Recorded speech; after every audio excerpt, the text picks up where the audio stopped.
O cenário global, a gente sabe, está mudando muito rápido. E pontos de tensão estão surgindo em quase todo lugar. Hoje vamos dar uma olhada em algumas dessas zonas de conflito para entender melhor as novas alianças, as rivalidades e o que de fato está em jogo. E já começamos com uma declaração bem forte do ex-presidente Trump sobre o conflito em Gaza. Essa linguagem, furioso, rápido e brutal, não é só retórica, sabe? Ela sinaliza uma abordagem de tolerância zero que poderia sim redefinir completamente o envolvimento americano no Oriente Médio. Só que essa abordagem não seria solitária. A grande pergunta que fica é: quem são exatamente esses novos parceiros que o Trump diz ter essa empreitada? A resposta, olha, revela uma reconfiguração bem surpreendente das alianças por lá.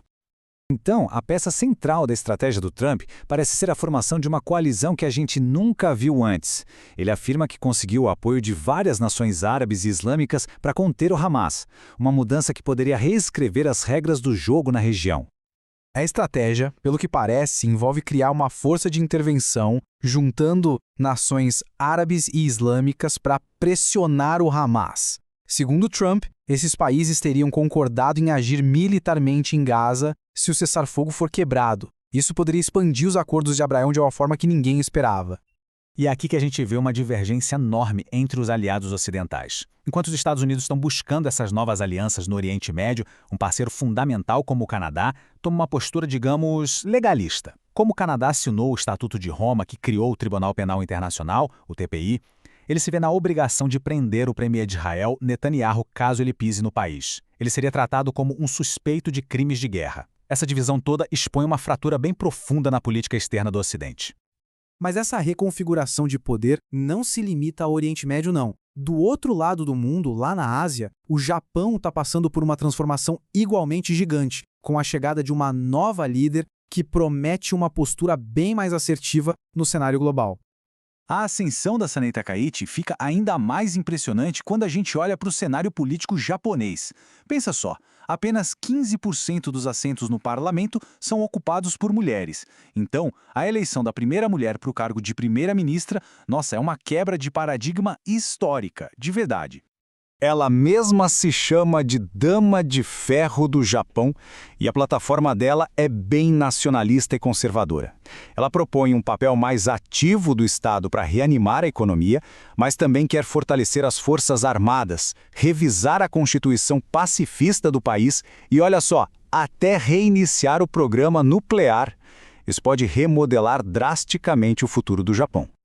Só que a ascensão dela é cheia de controvérsias. As declarações que ela já deu, minimizando o imperialismo japonês na Segunda Guerra, e esse nacionalismo forte dela geram uma certa apreensão, tanto dentro do país quanto nos vizinhos, especialmente na China e na Coreia do Sul, que têm memórias bem dolorosas daquele período. E essa postura nacionalista da Takaichi não surge do nada. Ela reflete e, ao mesmo tempo, alimenta um cenário de tensão crescente na Ásia-Pacífico. É uma região onde a competição por recursos e influência entre Estados Unidos, China e seus aliados está chegando, sabe, num ponto de ebulição. E no centro dessa disputa toda estão os chamados minerais críticos. Pensa em lítio para baterias de carros elétricos ou em terras raras para semicondutores e sistemas de defesa. Basicamente, quem controla a oferta desses materiais controla a tecnologia do futuro. Simples assim. Para tentar quebrar o domínio chinês nesse setor, que é vital, os Estados Unidos e a Austrália fecharam um novo pacto econômico. O objetivo é bem claro: criar cadeias de suprimentos alternativas e garantir que as democracias ocidentais não fiquem dependentes de Pequim para ter os componentes essenciais de suas economias e defesas. E essa competição econômica já está virando uma questão militar. Como a gente vê aqui, a formação da aliança AUKUS para monitorar a China foi seguida por um incidente bem perigoso, onde um avião chinês lançou sinalizadores perto de uma aeronave australiana. Logo depois, a China acusou a Austrália de invasão. Isso mostra como um pequeno confronto pode escalar muito rápido no mar da China Meridional. Enquanto a tensão aumenta no Pacífico, lá na Europa, os esforços para alcançar a paz também enfrentam desafios enormes. A tentativa de acabar com a guerra na Ucrânia está num equilíbrio muito delicado, com a diplomacia dando sinais de que está se esgotando. E o colapso da diplomacia foi de repente. Uma cúpula que estava planejada entre Trump e Putin foi cancelada, assim como outras reuniões importantes. A justificativa dos Estados Unidos de que a Rússia está fazendo exigências irreais sugere que os dois lados estão mais longe de um acordo do que nunca. Apesar desse impasse, líderes europeus estão propondo um plano bem controverso, em 4 etapas. Começa com o congelamento das linhas de frente e termina com a suspensão de sanções. A ideia é ceder o território de fato, mesmo sem um reconhecimento oficial, na esperança de que isso seja suficiente para acabar com o conflito. Uma proposta que com certeza vai enfrentar muita resistência da Ucrânia. E essa resistência aparece de forma muito forte em falas como essa de nações como a Polônia. Essa declaração sobre interceptar o avião do Putin mostra o tamanho da fratura na Europa. Para alguns, qualquer caminho que não inclua a responsabilização total da Rússia é simplesmente inaceitável. No fundo, esses conflitos regionais são sintomas de um fenômeno global bem maior. Para fechar, vamos ver como essa instabilidade política está aparecendo de maneiras surpreendentes em outras partes do mundo.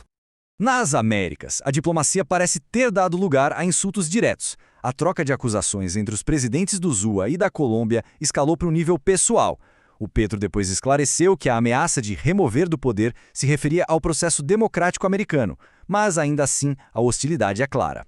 Enquanto isso, na França, um escândalo antigo volta a assombrar o presente. A prisão de um ex-presidente por acusações de financiamento ilegal de campanha pelo ex-ditador líbio Gaddafi não é só um drama local. É mais um exemplo de como as estruturas políticas que a gente conhecia estão sendo abaladas no mundo todo. Então, de Washington a Tóquio, de Moscou a Paris, parece que as placas tectônicas da política global estão mesmo se movendo.